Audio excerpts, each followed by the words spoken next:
My name is Eugene Haberman. I live in the Madison Valley. I follow the public process.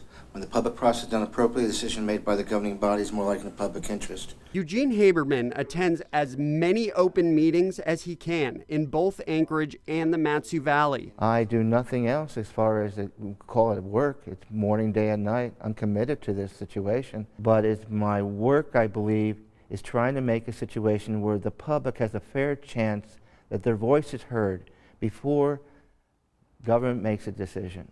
Anyone reading that agenda would have no clue. But it's how often Eugene's voice is heard that has become an issue for the Anchorage Assembly. While the public may come for a public hearing on a specific item, he comes and testifies on multiple items every single night, sometimes as many as 10 or 15 items, 3 minutes each, adds up.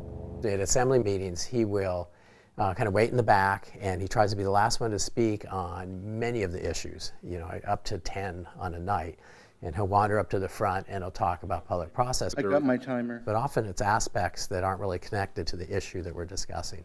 At his last meeting on the Anchorage Assembly, Dick Cheney introduced an ordinance that would attempt to limit public comments to the merits and effects of the item under discussion in order to run the meetings more efficiently. But Eugene doesn't see it that way.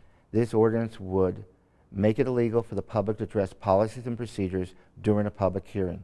The Assembly has certain rules by which it must conduct its business. The individuals on the Assembly have to speak germanely about the matter before them, and it seems like the public should also be asked to have the same general process as well, which is kind of, let's talk about the matter before us. Even if the ordinance curtails some of Eugene's public comments, some see a benefit from his efforts. I think in general his message is important. Someone should watch the public process and make sure it's done properly at all the different levels. He's clearly obsessive, but I don't know who else would do it unless you have someone who's just wired a little bit different. But I'll still be here and I'll still raise those issues. Thank you very much. Thank you, Mr. Haberman.